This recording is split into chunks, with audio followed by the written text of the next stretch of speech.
이번 달은 약간 이제 그 지인과의 대화에서 금융 전문가와의 대화에서 나왔던 내용들을 토대로 제목을 좀 선정을 해봤고요.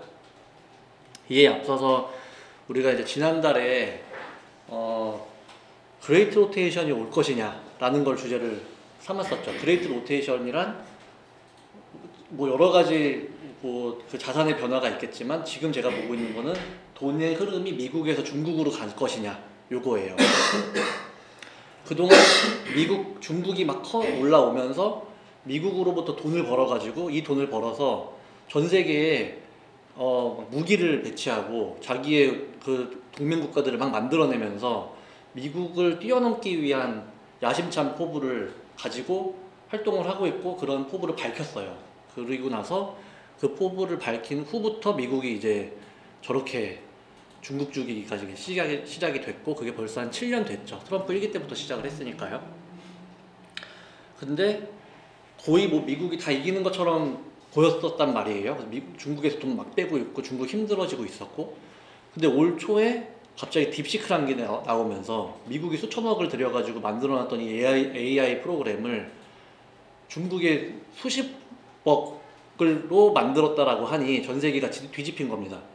그러면 야, 이 돈이면은 중국 거 쓰는 게 낫겠는데 중국 게 더 쌀 테니까 그러면서 중국 쪽으로 자금이 이동하는 것 같은 현상이 보여서 그럼 이렇게 되면 판이 뒤집힐 수도 있는 건데 중국의 반격이 시작되는 건가? 그러면 돈이 미국에서 빨리 빼서 중국으로 가야 되는데 이게 앞으로 지속될 건가 아니면 일시적인 현상일 건가 이런 것들을 이제 봤던 거예요.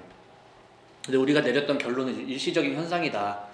그래서 포트폴리오 리밸런싱 하는 걸로 보여진다. 상대적으로 미국이 많이 올라 있으니까 미국 거 조금 팔아가지고 중국 거 사는 정도의 그런 상황인 것 같다라는 이제 말씀을 드렸었고 단기적으로 이렇게 옆으로 지금 이렇게 내려와서 이렇게 올라온 상태인데 계속 올라가기보다는 이렇게 가든지 이렇게 다시 내려가든지 할 가능성이 높아 보인다 이런 말씀을 드렸었죠. 반면에 미국은 이렇게까지 올라갔던 게 중국한테 다 뺏기는 거 아니야 하면서 이렇게 떨어졌는데 장기적으로는 옆으로 가면서 이렇게 그래도 우상향을 할 가능성이 높지 않겠느냐 라는 말씀을 드렸어요. 다만 틱톡 관련해서 말씀드렸었죠. 그러니까 중국은 해외 투자자에게 지분을 50% 이상 주질 않는데 이게 트럼프는 미국에서 쓰려면 틱톡이라는 회사에 그 지분을 50%를 미국을 줘. 그리고 이사회 의결권 우리가 하나 더 갖고 있게 해줘. 즉 미국이 주도하에 컨트롤을 할 수 있게 너네들이 제도를 바꿔. 그렇게 하지 않으면 미국에서 틱톡 못 쓰게 막을 거야. 지금 이렇게 되어져 있는 상황이고 근데 중국이 그거를 수용을 하게 되면 미국과 중국이 이제 하나의 화해하는 듯한 수순으로 가면서 다시 중국으로도 돈이 갈 수 있다 이런 말씀을 드렸었는데 트럼프가 막 관세를 막 저렇게 막 올리고 하니까 중국이 협상을 하던 과정에서 이제 발을 뺐죠. 나 안 해 이렇게 바뀐 거예요. 그러니 중국과 미국이 뭔가 이렇게 화합을 하려는 것처럼 보였던 게 다시 멀어졌죠. 멀어지면서 중국이 다시 보복관세를 우리가 2월에 다뤘을 때 보복관세는 거의 이런 용어가 맞는지 모르겠지만 뻥카에 가까웠어요. 뭔가 하는 것처럼 했는데 막상 뚜껑을 열어보니까 미국한테 데미지가 하나도 없는 거야.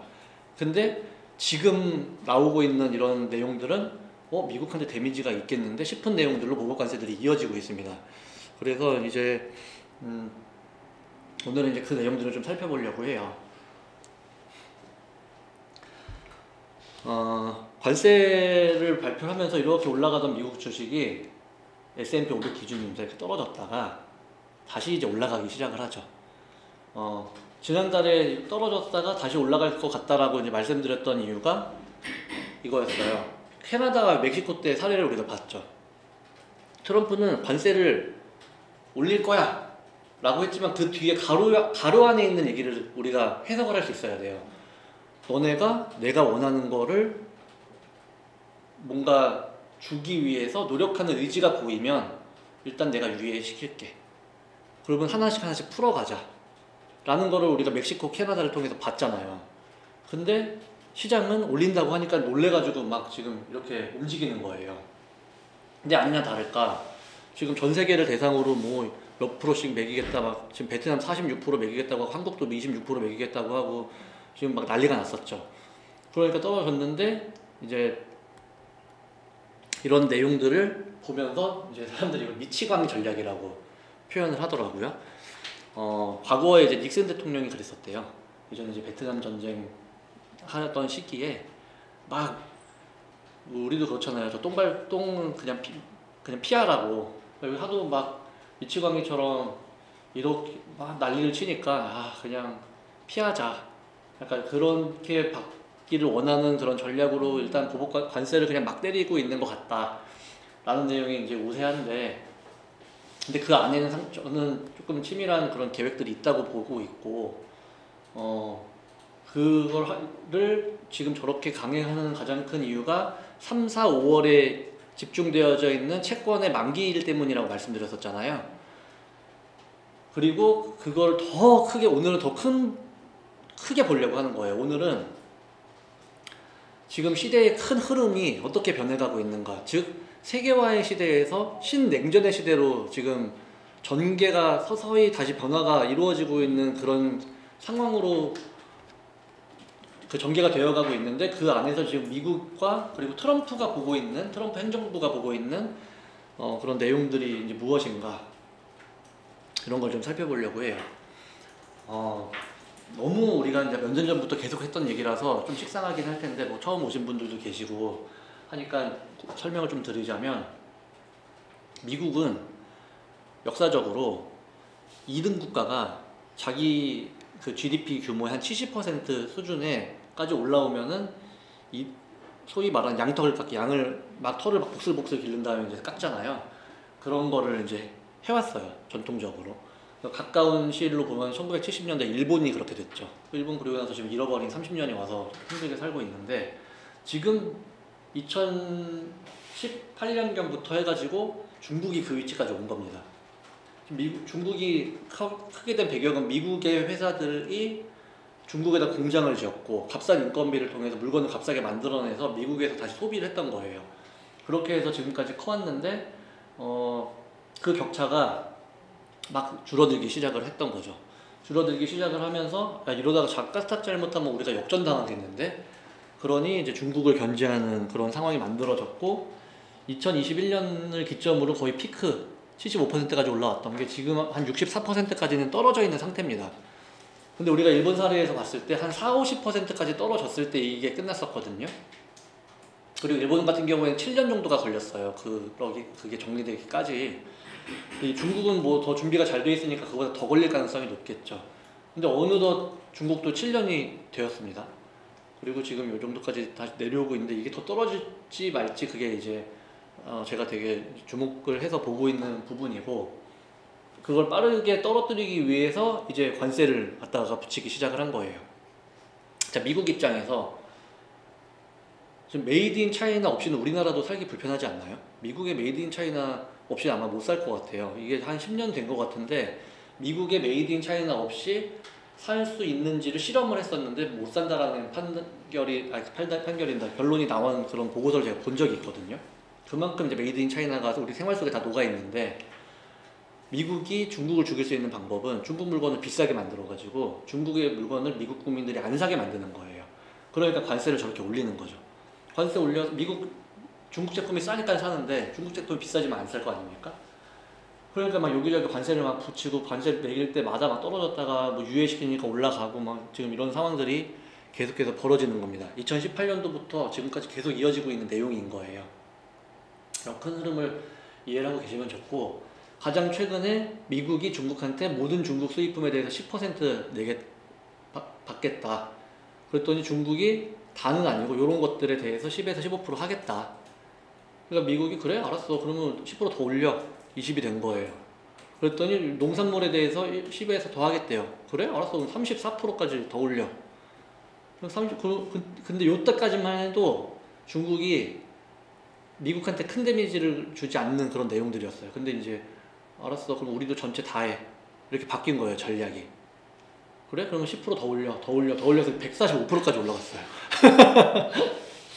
근데 중국도 125까지 올렸어요.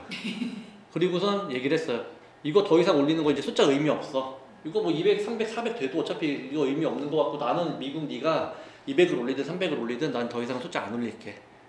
이렇게 이제 해버렸어요. 그러니 이제 트럼프 입장에서는 엄청 열이 받겠죠. 얘가 이렇게 올려놓으면 겁먹어가지고 이러지 마 왜 그래 하면서 화해 제스처를 취하면서 틱톡도 알았어 정리하고 너네가 하지 말라는 거 아니야 이렇게 정리하기를 원했는데 맞불을 놔버리니까 지금 이제 상당히 뭐 한편으로는 열받고 한편으로는 당황스럽고 한편으로는 겁도 나겠죠. 야 이러다가 우리가 죽는 거 아니야 이럴 수도 있는 상황이니까. 근데 이제 중국이 이렇게 강하게 그 보복 관세를 올리면서 대응을 할 수 있는 이유는 이제 이런 거예요. 딥시크가 나오면서 미국의 강력한 AI 시장을 우리가 가지고 올 수 있다라는 이제 자신감이겠죠. 그리고 그게 가능해진다라고 하면은 지금 미국이 가진 힘은 자본이거든요. 중국에 들어가 있던 돈들을 지금 다 빼고 있다 그랬잖아요. 다 빼고 있는데 근데 투자자들은 되게 냉정해요. 돈 버는 곳으로 들어가는 거잖아요. 저희도 아무래도 이런 세미나를 하다 보면 정치 얘기를 안 할 수가 없는데 저는 민주당이 되든 국민의힘이 되든 솔직히 투자 관점에서 보면 상관이 없어요. 누가 돼도. 다만 이들의 공약이 뭔지가 궁금한 거고 누가 되는지가 먼저 정해졌으면 좋겠어요. 그럼 그 사람 사이드로 가면 되니까. 근데 이제 비슷할 겁니다. 중국이 이기든 미국이 이기든 난 모르겠고 난 돈만 벌면 되니까. 근데 지금 이렇게 만약에 된다고? 그러면 중국에다 투자해야지. 그러니까 중국으로 돈이 들어가는 거잖아. 돈이 들어가는 거라고 보시면 돼요.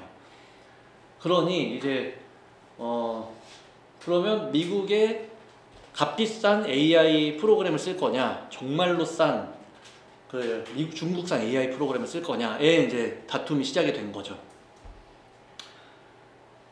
그 자신감이 이제 중국이 미국에게 강력하게 이제 저항을 할 수 있는 배경을 만들어낸 것 같다라고 생각을 하고 있고, 그런 과정에서 또 이런 최첨단 산업을 하기 위해서 반드시 필요한 이 히토류. 지금 트럼프가 뭐 그린랜드부터 시작해서 제가 북한 얘기를 했었잖아요. 북한이 아마 더 좋아질 수도 있다.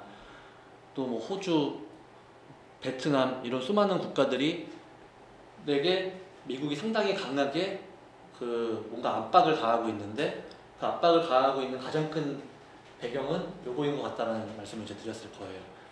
이게 뭐 최첨단 무기, 뭐 반도체, 어디에도 다 들어가는 재료가 이제 원료가 히토류인데 중국이 이걸 다 가지고 있습니다. 거의 한 80% 지금 공급을 한다고 보시면 돼요. 근데 중국이 그래? 보복관세 같이 때리면서 그러면 앞으로 우리도 히토류 수출 안 해. 히토류를 수출 안 하겠대요. 그럼 미국은 발전을 못 해요.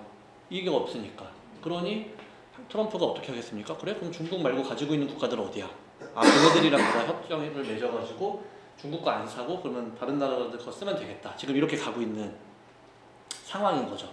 근데 그게 당장에 만들어낼 수 있는 내용은 아니다 보니까 뭐 계속해서 중국은 미국한테 이런 내용들을 토대로 압박을 가하면서 자기 살 국민을 지금 할 수 있는 하는 그런 상황인 것으로 보인다. 근데 또 이렇게 하다 보니까 미국은 또 이런 중국이 값싸게 만들어낸 이 AI 프로그램이 결국 저가형 반도체를 사용해서 만들어냈다는 거를 알고 있고, 야 그러면 이 저가형 반도체도 주면 안 되겠네 이렇게 판단을 해서 저가형 반도체도 지금 수출을 못하게 막고 있어요. 그래서 아마 엔비디아가 저가형 반도체 수출을 많이 했는데 그것도 지금 막고 있는 상태입니다. 그래서 계속해서 이제 중국과 미국의 이런 기술 패권 전쟁이 이어지고 있는 상황이라고 보시면 좋을 것 같고, 지금 보시면 중국에다가 AI 칩 팔지 말아라. 엔비디아, 뭐 AMD, 인텔 다 팔지 마. 막아버렸죠. 파는 순간 너네 나라 국가에 관세 다 올릴 거야. 이렇게 되니 못 파는 거죠.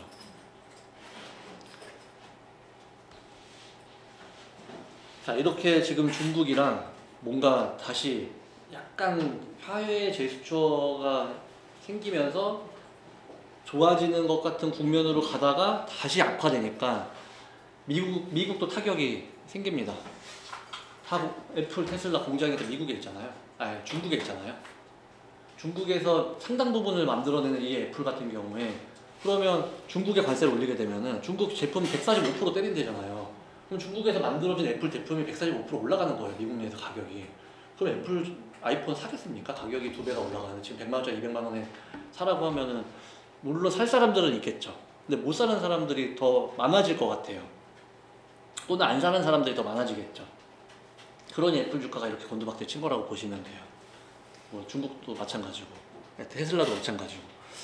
그래서 이런 부분들이 결국 미국의 주가에 큰 영향을 미쳤고 미국 주가가 하락하게 된 가장 큰 이유다. 근데 요게 사람들은 항상 요렇게 생각을 하셔야 돼요. 이게 저렇게 빠졌어. 그러면 이거는 시장에 다 반영이 된 겁니다. 시장에 다 반영이 된 거고, 그러면 여러분들이 뭐 예를 들어서 이렇게 뭐 이제 다들 사업하시는 분들이니까 갑자기 직원이 그만뒀어요. 그럼 어떻게 뭐 하세요? 직원 그만두면? 뽑아야죠. 뽑잖아요. 이 공고부터 올리잖아요. 이거 똑같아. 얘 빠졌어. 중국에서 관세 올리는데 그러면 애플에서 뭐 하겠습니까? 뭔가 대안을 찾을 거 아니에요. 공장을 딴 데를 인도에서 생산량을 올려 이렇게 가고 있는 거예요 지금. 그러면 어떻게 될까요? 인도에서 생산량을 올린다는 얘기는 중국에서 생산량을 줄인다는 거죠. 생산량을 줄인다는 거는 중국 내에 공장의 가동률이 낮아지는 걸 얘기하고, 그리고 그만큼 사람이 필요가 없어지는 거예요. 그럼 이 사람들 다 실업자가 되는 거예요. 중국 힘들어지겠죠. 중국이 지금 내수 경기 살리겠다고 연초에 그렇게 야심찬 포부를 밝혔는데 공장 가동률이 줄어들어서 직원들이 다 길거리에 나앉고 나면 내수 경기가 살 수 있겠습니까? 그러니까 이런 것들이 그 안에서 총성 없이 막 지금 전쟁이 벌어지고 있는 거예요. 그렇게 이해를 하고 계시면 좋고, 다 지금 뭐 이런 다 메이드 인 인디아로 지금 바꿔가겠다 하고 있고, 테슬라 같은 경우에도 중국에서 뭐 모델 S랑 X 같은 경우에 이제 주문 중단하겠다, 안 만들겠다, 만들어봐야 이거 안 팔릴 것 같으니까 뭐 그런 생각을 한 것 같습니다. 그래서 하나씩 다들 뭔가 그 대책을 마련을 하면서 시장은 변화하고 있고, 그런 대책들이 만들어지는 걸 보면서 주가는 또 움직이기 때문에 다 아무것도 벌어지지 않았지만 그 시나리오만 가지고 주가가 지금 계속 움직이고 있는 상황이다. 이렇게 이제 이해를 하시면 좋을 것 같고요. 자, 근데 여기에서 지금 미국이 중국한테 145%의 관세를 때릴 수 있는 이유가 뭐냐? 제조업을 미국으로 가져올 거다.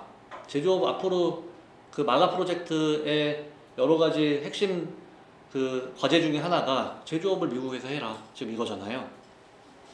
그러니까 얘네들 지금 다 미국 와가지고 공장 짓겠다고 하죠. 혼자 하겠다는 것도 아니에요. 미국 회사들이랑 합작해서 하겠대요. 그래서 공장이 막 만들어지고 있어요. 근데 이미 가동이 시작된 데도 있고, 뭐 2025, 2026, 2027 점점 늘어나겠죠. 트럼프 행정부는 이걸 보고 있을 거예요. 지금은 힘들지. 지금은 힘들어서 어디가 막 상처가 나가지고 하고 있는데, 약간 이거 뭐 운동이라고 치면은 이제 막 운동 많이 했더니 이제 움직이지도 못하겠어. 너무 아파가지고. 근데 한 2, 3일 지나고 나면 딱 회복돼서 더 강해지잖아요. 그런 그림을 그리고 가고 있는 것 같아요. 올해는 약간 포기하고 내가 좀 다치고 힘들겠지만 이거 다 완공되고 나면은 이거 돌아가기 시작할 거고, 돌아가기 시작하면은 그때는 우리가 중국의 저런 부분들을 더 앞서 나갈 수 있을 거다. 그럼 중국도 당연히 그거 다 보면서 가고 있겠죠.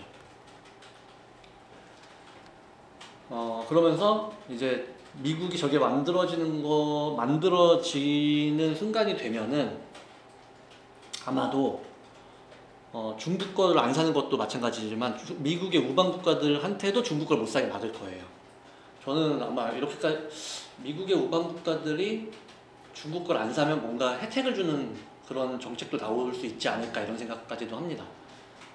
그래서 이제 중국을 완전히 고립시키고, 지금 베트남 같은 경우에 관세를 세게 맞은 이유가 중국에서 베트남으로 와서 베트남에서 유럽으로 가요. 그러니까 베트남에 돈을 막 번 거예요. 미국으로 가고. 그러니까 이제 그런 거를 막아 하면서 이제 베트남 때리기 하면서 뭔가 우회적으로 수출하는, 우리도 잘 보면은 예를 들어서 뭔가 이제 그 법이 딱 나왔어요. 법이 나와서 나오면 그렇구나, 저거의 의도가 뭐 하지 말라고 한 거니까 그냥 하지 말아야겠다 라고 사고가 돌아가시는 분들이 계시는 반면에 근데 내가 이거 하고 싶은데 이거 그러면 어떻게 하면은 법망을 피해 가지고선 이거를 합법적으로 하지, 이거를 또 이월머리로 돌아가시는 분들이 계신단 말이에요.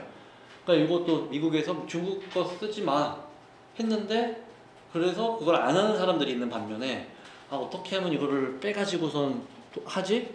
그러니까 베트남 통해서 가고 뭐 어디 통해서 가고 러시아 원유 사지 말라고 하니까 배에다 그거를 배를 뭐 다른 나라 배를 가지고 와서 바다 중간에서 배로 기름을 옮겨 담아가지고 밖에다 팔고 그 밖에다 팔았더니 이게 러시아 원유인지 아닌지 아무도 확인을 못하니까 제재를 못하고 이제 이런 일들이 지금 세상에서 벌어지고 있단 말이에요. 그런 것들 이제 다 통제하고 내가 막겠다라는 게 지금 트럼프의 생각입니다. 근데 이런 거 다 막고 나면 경제가 그 정말로 쑥대밭이 될 수 있어라는 게 이제 그 투자 회사들의 많은 분들이 또 가지고 있는 걱정거리들이기도 하죠. 어쨌든 이렇게 간답니다. 그렇게 해서 지금 강경하게 막 밀어붙였더니 어떤 일이 벌어졌냐? 일본, 한국, 호주, 영국, 인도 이게 지금 사실 미국 입장에서 제일 중요한 국가들이거든요. 중국을 견제하기 위해서. 근데 이 국가들이랑 이제 모르겠어요. 결과가 나와봐야 알겠지만 백악관 측에 의하면은 자기네들이 원하는 그런 방향으로 상당히 협상이 잘 진행이 되고 있다. 이렇게 얘기를 하고 있죠. 뭐 일본 같은 경우에 조기 합의하겠다. 뭐 이런 얘기 하고 있어요. 또 뭐 쌀 사고 뭐 LNG 사고 또 무기 사고 그런 형태가 진행이 되겠죠. 뭐 반면에 중국이랑은 약간 이제 틱톡 관련된 거 무산됐고 중국이랑 협상은 열려 있고 중국은 미국 소비자를 원하니까 우리가 잘 협의를 했으면 좋겠다 그러고 있는데 중국은 너네가 먼저 시작했잖아. 그러니까 니네가 먼저 중단해. 그때까지 나는 뭐 할 생각이 없어. 또 이러고 있고.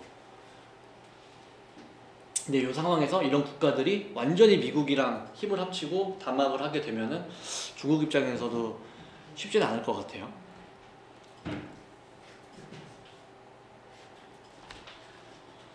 자, 이런 상황에서 지금 아까 전에 말씀드렸던 주요 국가들 외에도 뭐 베트남, 태국, EU 너는 할 것 없이 말로는 되게 강하게 막 자기네들도 막 보복할까 이런 식으로 얘기는 하지만 수면 아래서는 이런 걸 사고 있어요. 미국이 원하는 거잖아요. LNG 사가, 그리고 무기 사가, 그리고 우리 농산물 사가 이런 것들을 지금 계속해서 주장을 하고 있고 그 내용들이 많은 국가들로 하여금 사갈 수밖에 없는 지금 분위기가 조성이 됐고 그런데요 조금 더 빠르게 이제 사고 있는 그런 상황이 됐다. 이런 상황에서 저는 또 하나 일본이 미국과의 공조를 더 강화하려고 하는구나 라고 느껴졌던 부분이 하나가 있어요. 이게 뭐냐면 이거예요. 일본이 방위상이 미국과의 국방장관 회담에서 한반도를 포함해가지고 즉 한국을 포함해가지고 그 하나의 뭐 군사협약 같은 걸 했으면 좋겠다라고 제안을 했어요. 근데 지금 보시면은 여기에는 안 나와있지만 여기에 미국이 있어요. 미국이 있고 중국이 여기 있잖아요. 그럼 중국이 이렇게 미국을 쳐들어갈 수가 있겠죠. 그거를 막을 수 있는 국가들이 여기에요. 못 나오게 막아야 돼요. 그래서 한국과 일본이 되게 중요하다고 말씀을 드리는 거고 심지어는 북한도 중요해질 수가 있죠. 근데 이런 상황인데 지금 쿼드라고 하는 그 군사협력단체가 있는데 그게 미국, 인도, 호주, 일본 이렇게 4개 국가가 구성이 되어 있습니다. 근데 여기 인도죠. 인도, 호주, 일본 그리고 여기 미국. 근데 미국이 과거부터 계속 한국도 같이 넣자 그랬었는데 일본이 반대를 하고 있었어요.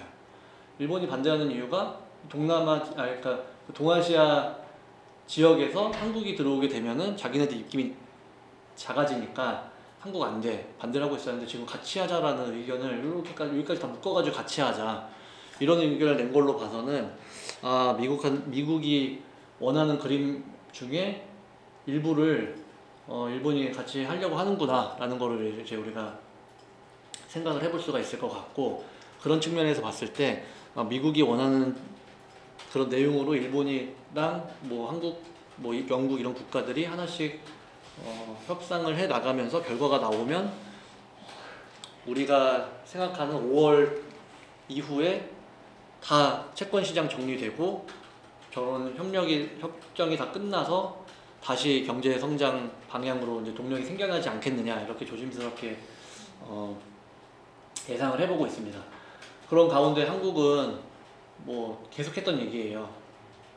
미국 원유 사야 되고 LNG 사야 되고 그리고 미국에다가 우리가 가서 공장 지어야 되고 방위비 증액하고 방위비 증액이라는 거는 미국의 미국 무기를 사는 거예요.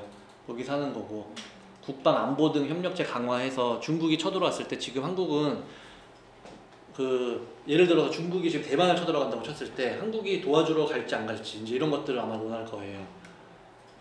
왜냐면 한국이 도와주러 가면 북한이 들어올 수 있잖아요. 그러면 이제 미국이 북한이랑 관계 좋게 만들면서 중국 견제하기 위해서 뭔가 조금 이렇게 뭘 주면은 그러면 이제 북한이 한국을 안 쳐들어오는 상황이 만들어질 수 있고 그럼 한국은 대만 들어가고 이렇게 할 수도 있겠죠. 그런 것도 이건 제 생각이에요. 이런 내용들이 이제 계속해서 협의가 될 것 같고 조만간 결과가 나올 것 같습니다. 근데 한국이 지금 대통령이 없어요. 대통령이 없어가지고 지금 권한대행께서 뭐 나름 뭐 좋은 딜을 해올 거라고 생각을 합니다만은 뭐 어떻게 될지 좀 가봐야겠죠. 자, 근데 이 상황에서 그러면 내용들을 다 이렇게 정리를 좀 해보면은 결국 미국이 과거의 제조업 국가에서 소비만 하는 국가로 갔다가 지금 다시 제조를 하는 국가로 내가 바꾸겠다 이거거든요.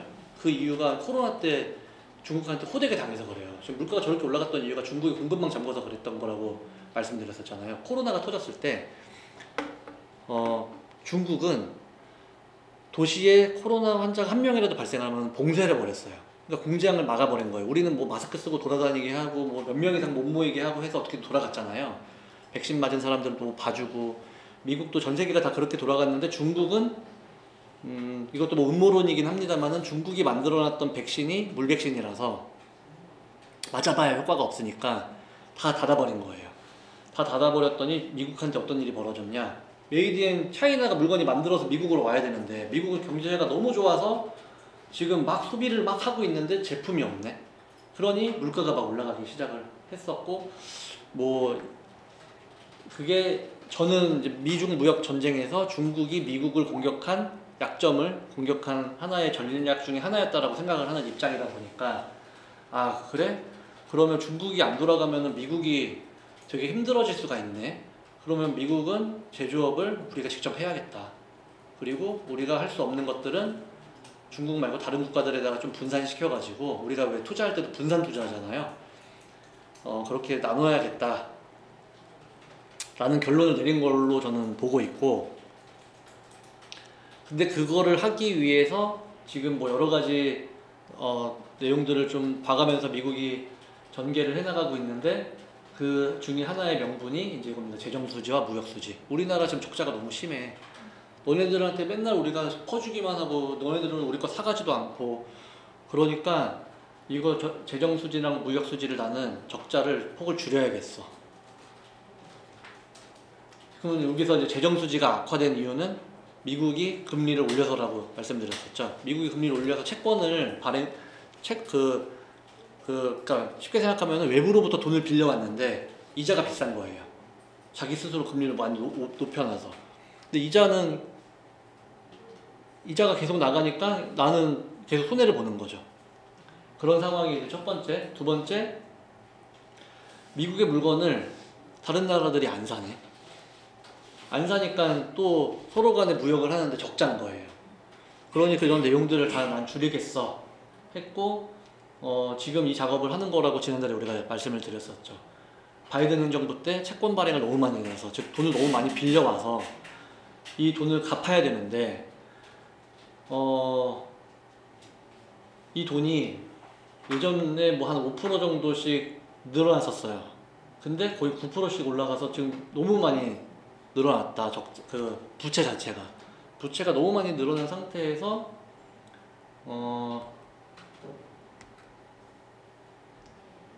부채가 너무 많이 늘어난 상태에서 이자까지 늘어난 거예요.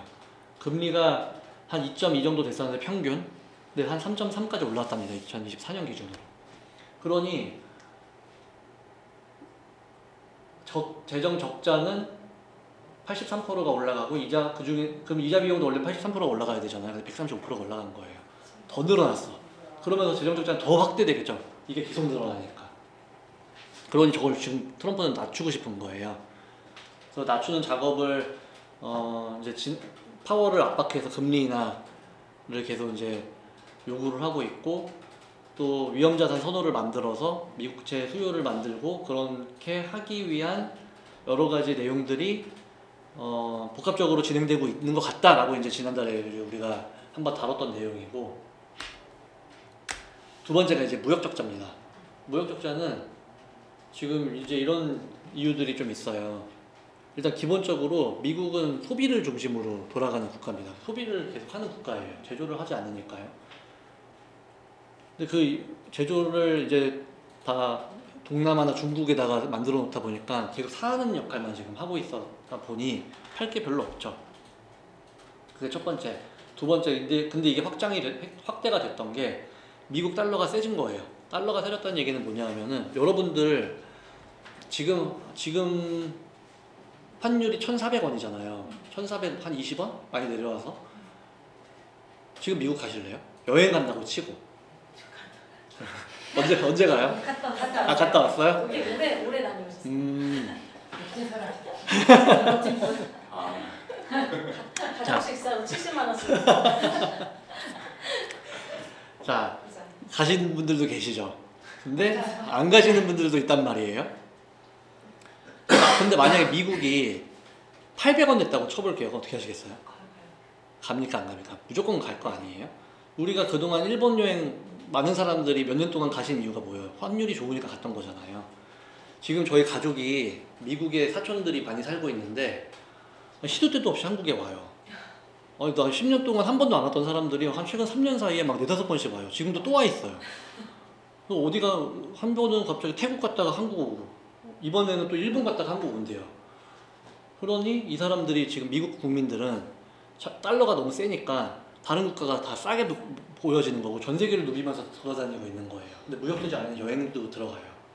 그러니 미국으로 사람들이 와야 되는데 미국은 안 오고, 근데 미국 국민들은 해외로 가버리고, 이런 일로 통해 가지고 이제 무역 수지 적자가 이제 확대되는 거죠. 그러니 트럼프는 달러를 좀 약하게 만들고 싶은 거예요, 지금. 그래서 뭐 여러 가지 이제 복합적인 것들이 지금 이루어지고 있다. 그래서 첫 번째 무역 적자를 개선하기 위해서 상대적으로 적자 폭이 큰 국가들한테 이렇게 높은 관세를 적용을 하기 시작을 했죠. 이거 적용시키면은 미국에 물가가 올라가서 제품 가격이 비싸지는 거잖아요. 물가가 올라가서 미국 국민들도 힘들어집니다. 힘들어지는데 트럼프 행정부가 노리는 건 뭐냐 하면은, 얘네 이렇게 하면은 미국 국민들도 힘들어지지만 이 나라는 망해요. 그냥 제일 많이 물건을 사주는 데가 미국인데 미국에다 물건을 못 팔면 얘네 뭐 먹고 삽니까? 그러니까 얘네가 결국에는 내 거 살 수밖에 없게 하는 카드로 이걸 지금 쓰고 있는 거라고 저는 보고 있는 거예요. 그리고 얘네들이 지금 너도나도 움직이면서 내가 더 살게 지금 이러고 있기 때문에 실질적으로 이런 관세가, 높은 관세가 적용이 돼서 미국의 어떤 그 물가를 자극할 만한 상황은 만들어지지 않을 것 같다라는 게 이제 저의 생각이죠. 그리고 이렇게까지 강하게 뭔가 드라이브를 걸 수 있는 배경은, 저는 이렇게 배경은 이제 그 뒤에 저희가 한번 다뤄볼 텐데, 지금 많은 분들이 미국이 관세를 저렇게 올리면 미국 내에 물가가 너무 올라서 미국 경제가 어려워질 것이다 라고 말씀하시는 분들이 되게 많아요. 근데 그렇게 얘기하는 가장 큰 이유가 미국의 임금이에요. 아니, 미국이 제조업을 어떻게 해? 저렇게 임금이 비싼데. 그러면 야, 너네들 나라에서 만들면 물가가 더 올라갈 텐데 그거 할 수 있겠어? 과거 자료를 막 가지고 와서 얘기를 한단 말이죠. 그럼 보시면 2019, 23, 24 추정 보면은 연간 제조업 같은 경우에 임금을 보면은 67,000달러에 달하고 있어요. 미국 같은 경우에. 지금은 84,000불까지 올라갔죠. 프랑스, 독일 뭐 이렇다고 합니다. 근데 중국 보세요. 엄청 싸죠. 거의 5분의 1 수준이에요. 그러니까 중국에서 물건을 만드는 거 아니겠습니까? 한국도 싸지가 않아요. 근데 잘 보세요. 왜 베트남, 인도 하냐? 얘네 3분의 1 수준이에요. 그러니까 일로 계속 가려고 하는 거예요. 조금 더 들어가서 미국이 주로 이제 미국이 많이 지금 필요로 한 제품들의 가격들을 보면은 임금들을 보면은 반도체, 자동차, 휴대폰, 노트북 이렇게 나눠 봤을 때 미국이 1위라고 쳤을 때 중국이 한 0.2 정도 됩니다. 그리고 베트남이 0.05에서 0.07, 인도가 0.03에서 0.4예요. 그럼 여러분들이 미국에서 뭐 애플 사장이라고 생각해 보세요. 그럼 어디다가 공장 만들겠습니까? 일로 가겠죠. 그러니까 갈 수밖에 없는 거예요. 더 싸게 만들 수 있으니까. 근데 인도랑 베트남으로 가는 걸 알겠어.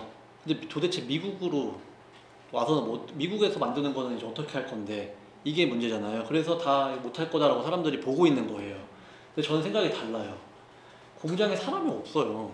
공장에 사람이 없는데 자꾸 인건비 가지고서 얘기를 하면 이건 되게 잘못된 분석인 거죠. 앞으로는 저는 이렇게 될 거라고 생각을 하는 겁니다. 인력의 시대가 아니라 전력의 시대가 와요. 그러면 사람이 물건을 만드는 게 아니라 이 기계, 로봇들이 물건을 만들어요. 제가 3년 전에 울산이 아니다.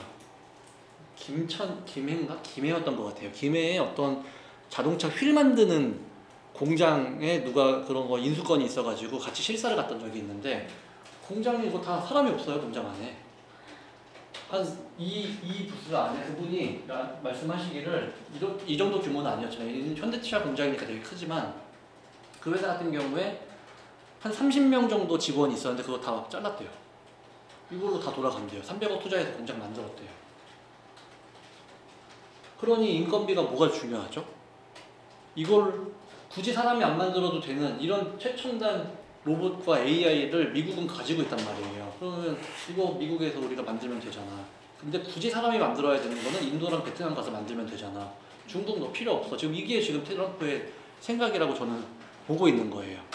그럼 실제로 지금 메타플랜트라고 하는 미국에 만들어진 이 공장을 보면은 현대차 공장인데 울산에 이제 160만 대 만들 수 있는 이 공장에 직원이 34,000명이랍니다. 근데 메타플랜트는 한 30만 대 정도 만들 수 있대요. 근데 직원이 1,400명밖에 안 되는 거예요. 그러면 직원 한 명당 메타플랜트에서는 차를 200대를 만들 수 있어요. 근데 울산에서 40대밖에 못 만들어. 그러면 미국에서 인건비가 굳이 자동화 시켜가지고 이걸 만들 수가 있는데 굳이 사람 쓰면서 만드는 공장을 만들겠습니까? 절대 저는 그렇게 안 만들 거라고 생각을 하는 거예요. 그러니 앞서 근데 우리가 봤던 미국 내에 만들어지고 있던 공장들 있죠. 이 공장들도 다 이런 식인 거예요. 그러니 사람이 안 들어갑니다. 조지아주 울산 공장 두 개 분지장에 지은 초거대 공장 메타플랜트 아메리카입니다. 공장 내부 마치 SF 만화처럼 로봇만 있습니다. 로봇이 찍어낸 부품을 자율 이동 로봇이 운반하고 용접부터 도장, 결합까지 모두 로봇팔이 담당합니다. 로봇에 달린 눈이 한 대당 5만 장을 찍어 칠이 잘 됐나 감지도 하는데요. 사람이 관리하는 건 특히 일부 복잡한 시트를 바닥에 고정하거나 최종 검사에만 인간 노동자가 개입합니다. 신기술, 로보틱스나 이런 쪽으로 투자가 될 것을 생각하고 있습니다. 혹시 최근에 현대차가 미국에다가 공장 30조 들여가지고 투자하겠다고 해서 트럼프가 위대한 회사라고 했던 거 기억하시죠? 이거가 있으니까 미국에 가겠다고 결정을 한 거 아니겠습니까? 그래서 이렇게 이제 앞으로 갈 거예요. 그러면은 우리가 뭘 봐야 되냐면은 이제 인건비를 보면 안 되고 전기료를 봐야 돼요. 전력의 시대가 왔잖아요. 그럼 전기료 보면은 답이 딱 나옵니다. 그러면 국가별 산업용 전기요금 딱 보면 한국이 한 122 정도 된대요. 근데 미국 80이에요. 80. 이렇게 쌉니다. 다른 국가들 비교했을 때 유럽 국가들 막 200씩 돼요. 근데 80밖에 안 돼요. 그러니 앞으로 이게 자동화가 되면서 전력으로 돌아가기 시작을 하면 미국의 물가가 올라가겠습니까? 저는 안 올라간다고 생각을 하는 거죠. 일시적으로는 올라갈 수 있겠지만 장기적으로 봤을 때 이렇게 그 미국 내에서 전기로 제품들을 만들어내는 스마트 팩토리가 돌아가게 될 테니까 그것도 24시간 돌아가잖아요. 그런 측면에서 봤을 때 지금 미국은 도로 상당히 그 제조업 을 성공시킬 수 있을 만한 여건이 만들어져 있다. 그렇게 저는 보고 있고, 트럼프는 그런 생각을 가지고 있는 것 같다라고 지금 판단을 하고 있고, 근데 이렇게 봤을 때 전기료가 산업용 전기 요금이 미국이랑 중국이 같습니다. 같은 수준이기 때문에 아까 전에 인건비는 5분의 1 수준이었잖아요, 중국이. 근데 같은 수준이라서 큰 문제가 없을 것 같아요. 근데 더 재밌는 거는 미국은 이걸 낮출 수 있을 것 같아요, 전기 요금을 더. 왜 어떻게 낮추느냐? 여기 보시면 뭐 우리가 전기를 만들어낼 수 있는 그런 발전 연료들이 이런 거 있어요. 태양광, 풍력, 석탄, 천연가스, 원자력 이런 것들이 있어요. 근데 지금 현재 미국이 제일 많이 사용하고 전기를 생산하기 위해서 제일 많이 사용하고 있는 에너지원은 천연가스입니다. 미국이 천연가스를 제일 많이 생산해내는 국가라고 여러 차례 이제 말씀을 드렸었는데, 미국은 지금 LNG를 전 세계에다가 팔고 싶은 거예요. 근데 중국은 지금 제일 많은 비중을 차지하는 게 석탄입니다. 혹시 제로 코로나 때, 그러니까 제로 코로나 때가 아니라 코로나 때 한국 하늘 보셨나요? 어떠셨어요? 그때 기억하시는지 모르겠지만 저는 자전거를 너무 좋아해서 주말마다 나가서 이제 자전거를 탔으니까, 야, 한국의 하늘이 이렇게 이쁠 수가 있구나, 이렇게 맑을 수가 있구나. 새벽에 5시에 동해 쪽을 가보잖아요. 정말 거의 오로라 같은 것들이 막 보여요. 정말 맑고 이쁜데, 그 당시에 저는 이런 생각을 했어요. 아, 이거 진짜 미세먼지 중국 때문이 맞네. 왜냐면 그 중국이 다 봉쇄했잖아요. 차가 안 다녀요. 차가 안 다니고 공장 다 멈추고. 그러니 그 미세먼지들이 한국으로 날라올 게 없는 거죠. 그러니까 그렇게 맑았던 것 같아요. 근데 중국이 리오프닝을 선언하고 도시가 봉쇄가 해제가 되기 시작하면서, 아, 다시 미세먼지가 돌아오기 시작하겠구나 라고 했는데, 아니나 다를까 다시 이제 그런 하늘을 보기가 어려워진 시대가 와버렸죠. 근데 잘 보시면은 이 석탄으로 지금 중국은 발전을 하고 있는데, 지금 많은 국가들이 친환경 에너지 하고 있잖아요. 지구 온난화의 주범이 석탄이잖아요. 석탄을 지금 못 쓰게 하는 방향으로 가고 있어요. 그리고 친환경 에너지를 쓰게 만드는데, 친환경 에너지 쓰게 만들려고 계속 만들다 보니까 태양광이랑 풍력 에너지가 그동안 각광을 받았었던 거거든요. 근데 이거 쉽지가 않다. 그러면서 제가 두 가지가 친환경 에너지에 추가가 됐기 때문에 이 산업이 앞으로 좋아질 거다라고 얘기했던 에너지가 딱 이거예요. 천연가스랑 원자력. 이게 지금 친환경 에너지 섹터에 들어가 있단 말입니다. 근데 미국은 제일 많이 쓰고 있잖아요, 이미. 그리고 제일 많이 가지고 있잖아요. 그럼 LNG를 계속 뽑아내면 돼요. 그럼 전기 요금을 더 낮출 수가 있죠. 근데 반면에 중국은 그게 없어요. 그럼 아마도 제 생각에는 중국이 이 공장을 제대로 돌리면서 미국과 경쟁을 하려면 천연가스를 미국으로부터 사갈 수밖에 없습니다. 안 그러면은 석탄 많이 쓰는 국가들한테 앞으로 페널티를 가할 거예요. 그 페널티가 뭐냐? 혹시 탄소 배출권이라고 들어보셨나요? 그거 이미 한 수년 전에 계속 얘기됐던 부분인데, 그게 다시 언젠가 나올 거예요. 중국 너가 전 세계를 이렇게 지구 온난화의 주범이고 문제를 만들고 있으니 탄소 배출권을 사. 그럼 탄소 배출권을 사게 되면은 중국은 탄소 배출권으로 인해서 마이너스가 생기니까 생산 단가가 올라갈 수밖에 없고, 그걸 막기 위해서는 친환경 에너지 써야 되고, 친환경 에너지 쓰기 위해서는 태양광 풍력을 강화시키든지 천연가스 원자력을 강화시켜야 되는데, 뭐 이걸 한꺼번에 다 바꾸긴 힘들 거니까 천연가스를 이제 미국으로부터 사가는 상황이 되지 않을까. 또는 뭐 러시아 걸 살 수는 있겠죠. 근데 러시아 거를 사게 된다고 하면은 아마 미국으로부터 또 경제 제재를 당할 가능성이 높아요. 왜냐면 전쟁을 일으킨 국가니까. 그래서 이게 지금 이미 2022년 7월에 유럽 의회로부터 원자력 천연가스가 텍소노미에 포함이 다 됐고 친환경 에너지로서 인정을 받고 있고, 미국은 이 전력을 만드는 데 있어서 제일 중요한 천연가스에 키를 쥐고 있는 국가라서 얼마든지 많이 뽑아내면 싸게 쓸 수 있는 거잖아요. 그렇게 해서 전기요금을 조절할 수 있는 위치까지 와 있기 때문에 장기적으로 봤을 때 미국의 스마트 팩토리를 돌리기 위해서 제일 필요한 전기를 값싸게 만들어서 중국으로부터 생산기지를 미국 쪽으로 또는 미국의 우방국가 쪽으로 옮기는 작업을 계속해서 이어나갈 것 같다 라고 이제 이해를 하시면 좋을 것 같고, 뭐 그래서인지는 모르겠습니다만은 지금 원유도 그렇고 천연가스도 그렇고 미국은 계속 늘려가고 있어요. 그리고 천연가스를 수출입할 수 있는 LNG 포트, 터미널 이런 것들을 지금 계속 공사를 하고 있죠. 자, 이런 상황에서 미국이 물가가, 그리고 이제 인건비 때문에 미국이 물가가 올라갈 거라고 했잖아요.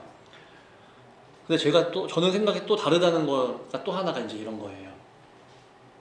이게 이제 제가 매달 보고 있는 내용들인데, 그 한 달 동안의 평균 가격을 그 계산을 한 겁니다. 그럼 국제유가가 2023년도 이거 보죠. 2024년 CPI가 물가 상승률이 뭐 3%대였거든요. 3.2, 3.5. 근데 연준은 2%를 원한다고 했잖아요. 2%를 원하는데 2%보다 물가가 높다는 얘기는 수요가 그만큼 많기 때문이니까 경기를 냉각시키기 위해서 금리를 계속 올린 거예요. 떨어질 때까지. 그리고 계속 올리다가 보니까 미국도 힘드니까 지금은 이제 조정하면서 약간 인하하면서 가고 있는 상황인데, 이 당시에 이렇게 물가가 계속해서 올라갔던 가장 큰 이유는 뭐냐 하면요, 국제유가가 계속 이렇게 전년 대비 올라가는 상황이 생겼었던 겁니다. 전쟁 터지고 뭐하고 뭐 사우디가 협조 안 하고 하다 보니까 유가가 뭐 한 60달러 하던 게 막 80달러 가 있고 하잖아요. 그런데 올해는 얘기가 좀 달라요. 전년보다 지금 이렇게 유가가 내려와 있는 상태라서 이 금액만큼 물가 상승률이 둔화가 될 수 있습니다. 그러니 실제로 이제 3월에 국제유가가 4월에 발표하는 물가 상승률에 이제 그 적용이 되는 건데, 보시면 2.4예요.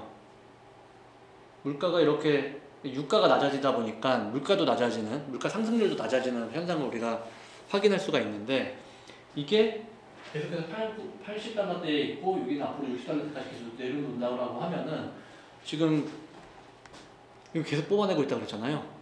미국은 생산량을 계속 늘릴 거고, 생산량을 계속 늘리는 만큼 유가는 떨어지게 될 거고, 유가가 떨어지게 되면 전년 대비했을 때 그 물가 상승률은 낮춰질 수 있기 때문에 일시적으로 인건비로 인해서 발생하는 부분들을 희석시킬 수 있을 것 같다 라는 게 이제 저의 생각이고, 그런 부분들이 이제 트럼프가 저렇게 강하게 계속 관세를 인상하면서 모든 국가들을 못 살게 구는 가장 큰 이유가 아닐까. 상당히 치밀한 그 기획이 되어져 있는 그런 그 행동들인 것 같다.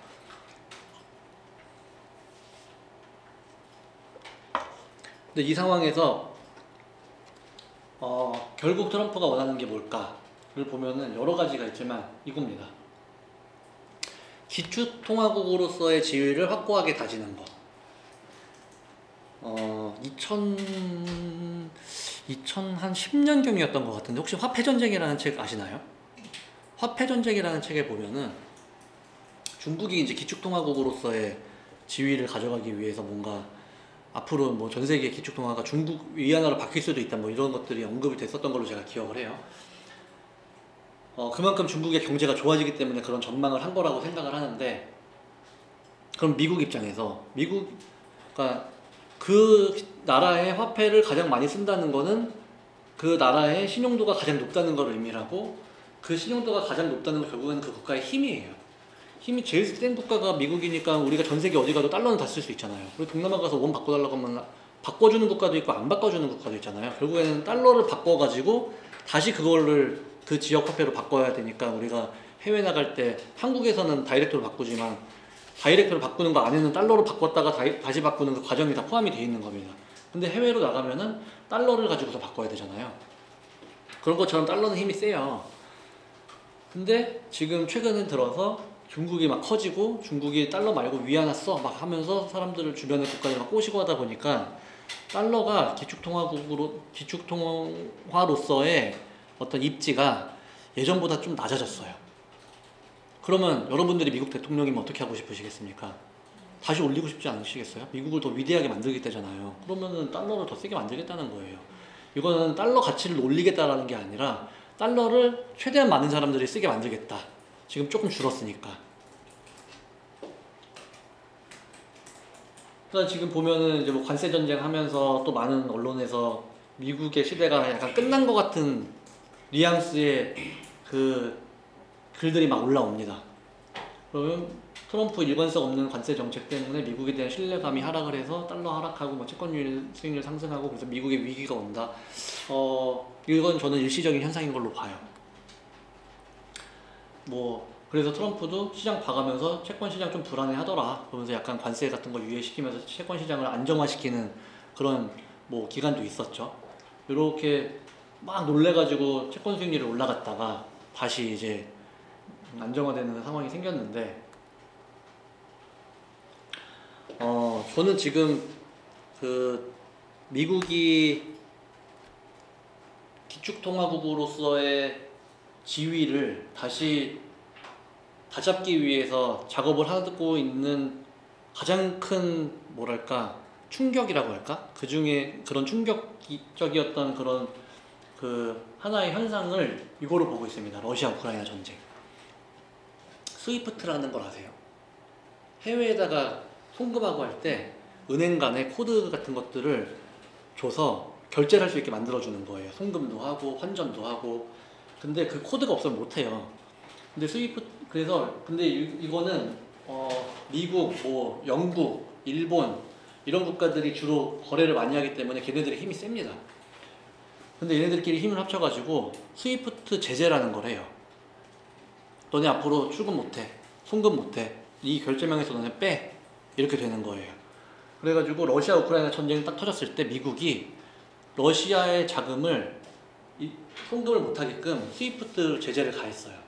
너네 전쟁을 갖고 이것도 가져가면은 예를 들어서 유럽에서 받아야 될 돈을 송금을 해주면 그 돈 가지고 너네 무기 만들어서 우크라이나 전쟁할 거 아니야. 그러니까 송금하지 못하게 다 막아 해가지고 막은 거예요. 근데 이런 걸로 뚫었어요.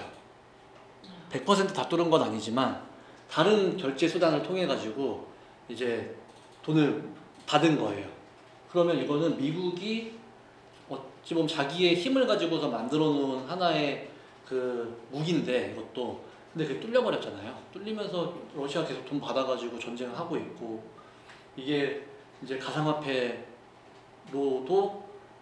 계속해서 이어지고 있는 내용들을 이제 봤죠. 그러다 보니까 달러의 힘이 좀 약해졌네, 이렇게 이제 저는 생각을 했고, 그럼 이거 달러의 힘을 강하게 하려면은 뭐 하면 되겠습니까? 저 뚫린 것들을 내가 가지면 되잖아요. 그래서 트럼프가 처음에 이제 대통령이 되면서 미국을 세계 가상화폐의 수도로 만들 거라고 발표를 했어요. 그래가지고 막 가상화폐들이 또 엄청 오르고 했죠. 근데 이 중에서도 5종 암호화폐 전략자산은 뭐 기축을 이제 지시를 했다고 합니다. 그게 이거예요. 비트코인, 이더리움, 리플, 솔라나, 카르다노 뭐 이런 것들이에요. 저는 사실 뭐 제가 가상화폐 투자자는 아니다 보니까 가상화폐에 큰 관심은 없습니다만은 거시경제를 보려면 이제 이걸 봐야 돼서 한 번씩 살펴봤고, 저는 항상 이게 굳이 왜 이거지? 비트코인, 이더리움은 워낙에 시총이 크고 사람들이 많이 사용하는 것들이니까 그런 거 알겠어. 근데 리플, 솔라나, 카르다노는 뭐야? 이거는 왜 이거를 선정을 한 거야? 해서 살펴봤더니 이 5개들이 각각 다른 기술로 인해서 만들어진 화폐였어요. 근데 각각 다른 이 기술로 만들어진 이 가상화폐를 통해서 여러 가지 그 미국의 어떤 감시망을 피하는 그런 거래들이 일어나는 거를 확인했으니까 얘네들 내가 패권 다 쥐고 내가 통제할게, 해야겠다라고 이제 마음을 먹은 거라고 저는 생각을 합니다. 자, 이런 상황에서 코인 시장을 제가 왜 보냐 하면은 이것 때문이에요. 지금 이미 시장에서는 스테이블 코인이라는 걸 통해서 무역이나 그 통상에 대한 결제가 이루어지고 있다고 합니다. 남대문에서도 이미 스테이블 코인으로 결제가 되고 있다고 하는데 혹시 아시나요? USDT 이런 것들로 결제가 된대요. 그러니까 한 2년 전쯤 일본의 어떤 사람들이 막 그런 얘기 많이 했었거든요. USDT의 뭐 시대가 오고 어쩌고 저쩌고. 근데 그런 게 실제로 결제가 되고 있다고 하네요. 근데 제가 이걸 왜 주목을 하느냐, 이거부터 조금 잘 들으셔야 되는데, 자 보세요. 여러분들 환전할 때 요거 아시죠? 나는 1,400원 받는 줄 알고 갔는데 1,380원 주잖아요. 그리고 1,400원에 환전할 수도 있는 줄 알고 갔더니 1,420원에 환전해주고 이러잖아요. 근데 그게 다 스위프트에 연관된 거예요. 그래서 중간에서 대리인들이 수수료를 취하는 거죠. 그래서 스위프트를 통해 가지고 달러를 결제하려고 하면은 뭐 수수료도 내야 되고, 뭐 이제 중간에 스위프트 수수료도 내야 되고, 은행에다가도 수수료 내야 되고, 이제 이런 일들이 있습니다. 근데 스테이블 코인을 활용하게 되면은 수수료가 거의 5분의 1 수준이고, 은행 수수료는 아예 없어요. 그러면 여러분들이라면 뭐 쓰시겠습니까? 스테이블 코인 쓰시겠죠. 근데 이 스테이블 코인이 뭐냐? 그 US 달러에다가 가치를 고정시켜놨어요. 달러 가치랑 같이 움직이는 거예요. 그러니 쟤를 그냥 달러, 약간 그 디지털 화폐라고 표현을 하는 게 맞을지는 모르겠습니다만은 달러의 디지털 화폐와 같은 역할을 해주게 되는 거죠.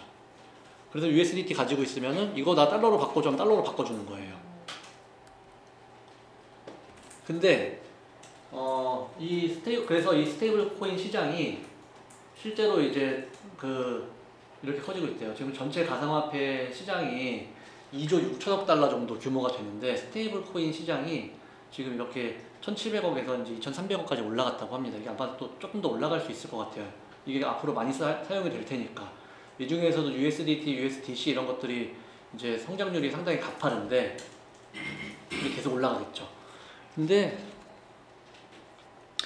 이걸로 앞으로 에너지를 결제하게 된다면 어떻게 될까? 가 이제 저의 생각인 거예요. 과거에 미국이 기축통화국으로서의 지위를 확고하게 다질 수 있었던 이유는, 첫 번째는 금을 제일 많이 가지고 있어서였어요. 금본위제 때 금을 가장 많이 보유하고 있으니까 금괴 막 들고 다닐 수 없으니까 이걸 종이로 가지고서 화폐 교환을 했고, 그게 달러로 사용을 했었던 건데, 그건 이제 금본위제를 폐지를 시키면서 했던 미국의 방법은 뭐였었냐면은 페트로달러였어요. 페트로달러 혹시 뭔지 아시나요? 오일머니라고 하죠. 기름을 무조건 달러로만 결제해. 그러니까 사우디아라비아가 기름을 제일 많이 생산하잖아요.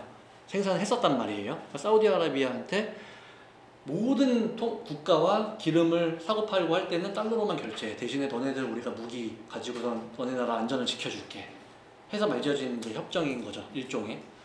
그래서 달러로만 모든 에너지를 결제를 해야 되는데, 모든 국가는 에너지가 필요하잖아요. 그러니까 달러로 계속 썼던 거예요.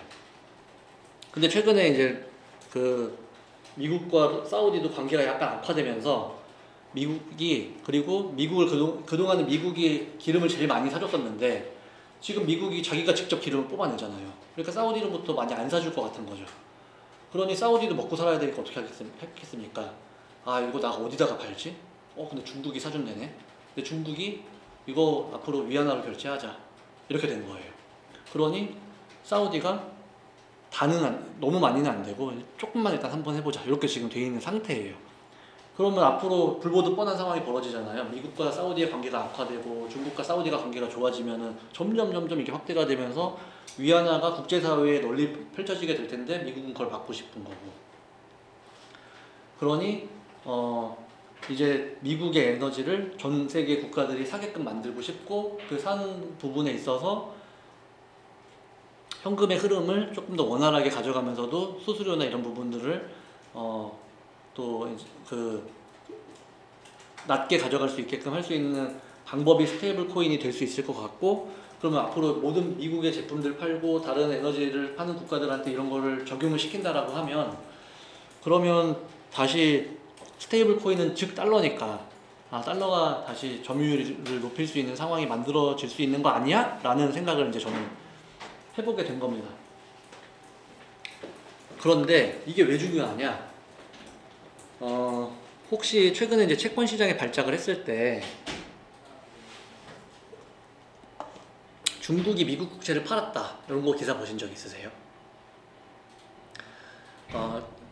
이렇게 생각하시면 돼요. 이거 그냥 법칙이니까 채권은 가격이 떨어지면 금리가 올라간다, 이렇게 이제 그냥 공식으로 외우시면 되는데, 채권의 가격이 떨어진다는 거는 파는 사람이 많아지면은 떨어지는 거잖아요. 사겠다는 사람은 없는데 팔겠다는 사람 많으면 가격 싸게 팔 수밖에 없으니까. 그러면 싸게 팔면 채권 금리는 치솟겠죠. 채권 금리가 치솟으면 아까 전에 이게 사실상 대출 금리인데, 그러면 아까 미국은 재정 적자를 완화시키기 위해서 금리를 낮추고 싶다고 그랬는데 금리가 올라가는 상황이 벌어지잖아요. 근데 전 세계에다가 관세 때리겠다고 한 날 채권 시장이 발작을 하면서 올라갔어요. 이 얘기는 누군가가 미국의 국채를 팔았다는 얘기예요. 팔았는데 아무래도 이게 중국을 타겟으로 한 거다 보니까 많은 전문가들이, 그리고 이제 미국의 국채를 가장 많이 보유한 국가가 중에 하나가 중국이다 보니까, 아, 중국이 저거 팔았나 보다. 그래서 시진핑이 트럼프의 약점을 알고 있다, 뭐 이제 이런 식의 기사들이 나왔었죠. 그러면 이제 장기적으로 봤을 때 미국과 중국이 계속해서 관계가 악화된다라고 하면은 중국은 미국 국채를 팔 수 있습니다. 그러면 미국은 금리가 계속 올라가겠죠. 금리가 올라가면 미국의 국민들은 어떻겠습니까? 다 대출 받아가지고 대출 금리가 거기 다 연동되는 거라고 보시면 돼요. 그럼 힘들어질 거잖아요. 그러니 미국은 지금 미국 국채를 사줄 사람이 필요해요, 지금. 그러니 아마 뭐 지금 전 세계 국가들이랑 협상하면서도, 관세 가지고 협상하면서도 우리 무기 사, 또 뭐 LNG 사, 뭐 사 하면서 미국 국채도 사, 이럴 수도 있어요. 근데 동시에 지금 근데 안 살 걸 대비해야 되잖아요. 안 살 걸 대비해서 저는 지금 이걸 하고 있는 것 같아요. 미국이 이 USDT의 규모를 키우고, 근데 이 USDT 달러랑 똑같다고 했잖아요. 근데 달러랑 똑같은 가치를 하려면은 미국 국채를 얘네가 가지고 있어야 돼요. 달러를 줘야 되는데, 예전에 언제지? 몇 년 전에 테라였나? 그 사태 기억하시나요? 달러랑 연동돼가지고 똑같은 거야 라고 해서 막 사람들이 많이 가지고 있었는데, 달러로 바꿔줘 했더니 알고 보니까 달러가 없었어. 그래가지고 파산해버렸죠. 그래가지고 그 권도영인가, 이 사람이 뭐 엄청 대단한 사람으로 알려져 있었는데 희대의 사기꾼이 돼가지고 지금 뭐 전 세계 누비면서 뭐 소송 당해가지고 재판받고 있는 걸로 알고 있는데, 이런 여러 가지 그 스테이블 코인 중에 담보를 반드시 가져야 하는, 특히 달러나 미국채, 테더는 이렇게 연동이 돼 있어요. 그러면 스테이블 코인 시장이 커져서 많은 사람들이 스테이블 코인을 쓸수록 얘네들이 달러 미국채를 사야 됩니다. 그러니까 스테이블 코인 시장을 키워서 페트로달러를 강화하고 그 스위프트 결제에 대한 뚫린 부분들을 얘로 막으면서 동시에 미국채를 사도록 만들어서 중국이 파는 거를 제가 방어할 수 있는 그런 것들을 지금 준비를 하고 있는 걸로 보여져요. 그래서 이 지니어스 액트라는 법안이 지금 발의가 돼서 진행이 되고 있다고 하는데, 여기 잘 읽어보면은 담보를 가지고 있어야 되는데 이 준비 자산을 1:1 비율로 가지고 가야 된다. 그러면 스테이블 코인 하나가 뭐 미국채 하나 뭐 얼마 뭐 이렇게 이제 금액이 정해지겠죠. 그래서 코인을 달러로 바꿔줘라고 했을 때 이게 빠져나가도 빈 게 안 생기도록 그런 이제 법안이 만들어져서 돌아가고 있고, 그러면 지금 보면은 중국이 가지고 있는 미국채의 보유량이 지금 7,800억 달러라고 해요. 근데 스테이블 시가총액이 지금 2025년 1월 현재 2,300불 정도 된대요. 2,300억 달러 정도 된대요. 근데 이 중에 한 70% 정도를 이제 미국채가 가지고 있는 거죠. 이 스테이블 코인이 미국채를 가지고 있는 거예요. 1,600억 달러 정도. 그러면 지금 아직도 한 6천억 달러 정도의 빈 공간이 있잖아요. 중국이 이거 다 판다고 했을 때 이게 7,600억 달러 되면 얘가 다 사면 돼요. 근데 지금은 다 살 수가 없는 상황인데, 그걸 다 살 수 있게 아마도 이제 법안을 통과시키게 되면은 스테이블 코인이 지금 1조 달러까지 이제 그 시장 자체가 커질 수가 있고, 보통 요거의 한 70% 정도 미국채 산다고 하니까 그럼 한 7천억 달러 정도를 살 수 있다라는 계산이 나옵니다. 그럼 이 법안 통과되는 순간 스테이블 시장 커지면서 이 스테이블 시장에서 미국채를 사가지고 중국이 파는 거를 막을 수 있는 그런 상황이 만들어진다. 그러면서 더 길게 봤을 때는 미국은 이 가상화폐 시장을 통해 가지고 페트로달러를 유지를 할 가능성을 우리는 염두에 두고 앞으로의 시장 상황을 좀 바라볼 필요가 있다. 그러면 이제 원래는 제가 항상 이런 부분들은로 인해서 앞으로 이런 미래가 발생할 걸로 보여지니 이쪽으로 투자를 하면은 더 좋을 것 같다라는 이제 말씀을 드렸었는데, 오늘은 이거는 절대로 하면 안 된다라는 관점에서의 말씀을 좀 드리고 싶어요. 그게 뭐냐? 스위프트를 통해 가지고 환전 수수료를 챙기는 그런 회사는 앞으로 전망이 불투명하니까 좀 피하는 게 좋을 것 같다. 그 대표적인 회사가 비자는 마스터입니다.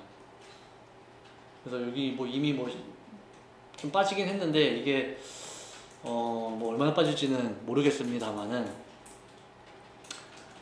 뭐 단기적으로는 큰 변화가 없을지 모르겠지만, 저 법안 통과되면서 스테이블 시장이 커지면서 스테이블로 실제로 결제하는 상황들이 급증을 하게 되면 이 회사들은 많이 어려워질 수 있지 않을까 싶어요. 그리고 근데 또 이 둘도 결국에는 그거랑 또 연결시켜가지고 뭔가 돈 벌 궁리를 하겠죠. 근데 현재로서는 그 돈 벌 궁리를 뭘 하고 있는지 따로 뭐 발표된 건 없어가지고, 오늘 같은 경우에는 우리가 항상 투자를 할 때 꼭 해야 되는 거를 하는 것도 중요하지만 하지 말아야 되는 거를 안 하는 건 더 중요하거든요. 그러면 여러 가지 섹터들을 볼 때 있어서 여기는 조금 피하는 게 좋을 것 같다 라는 이제 말씀을 좀 드릴 수 있을 것 같고,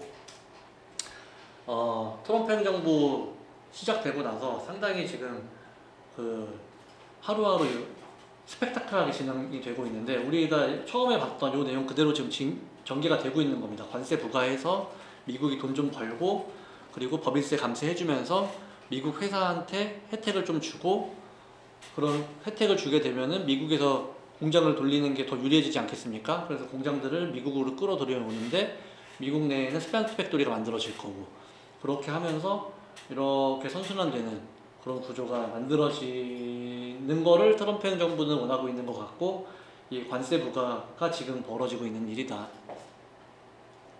관세 부과를 통해서 관세를 올릴 수도 있고, 이거 안 올리더라도 이거 할 수 있도록 이 다른 국가들이 더 많은 물건을 사준다고 하면, 그러면 그걸 가지고 이제 혜택을 주면 되니까요.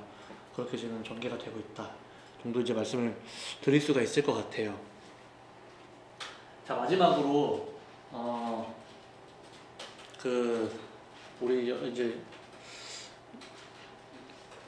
LNG 원전 이 시장은 최근 들어서 언론에도 이제 많이 노출이 되고 있는 산업들이긴 한데, 뭐 아시는 분들은 아시겠지만 2021년부터 제가 계속해서 이 거시경제의 큰 흐름을 보면은 여러 산업 중에 방산, 원전, 그리고 조선, 요 세 개가 앞으로 대한민국 경제를 이끌어가는 새로운 원동력이 될 수 있다라는 말씀을 계속 드렸었어요.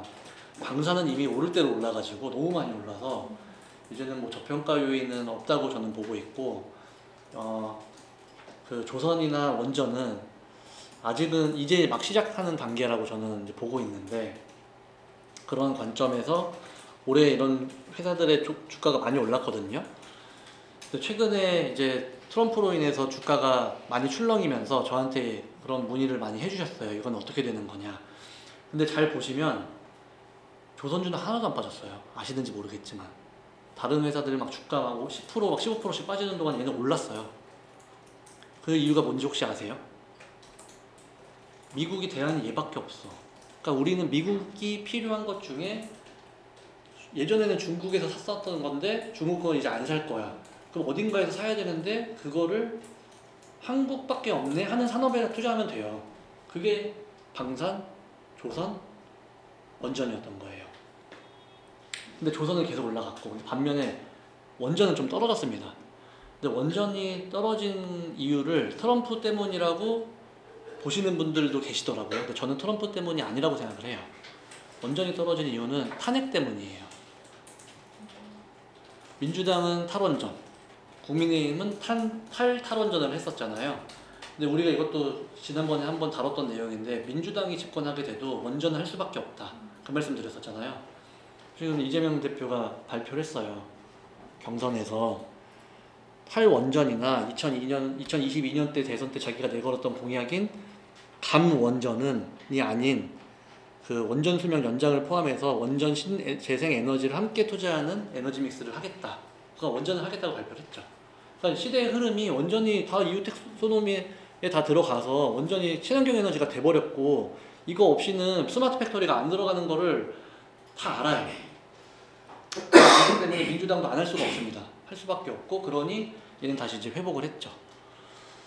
그래서 이런 이제 거시경제의 큰 흐름을 이렇게 읽고 가다 보면은 세상에 우리가 예상하지 못하는 그 뭐랄까 엄청난 그런 위기가 찾아와도 그 안에서 그럼에도 불구하고 잘 가는 사람들이 있거든요. 경제가 아무리 힘들어도 잘 가는 애들은 잘 가잖아요.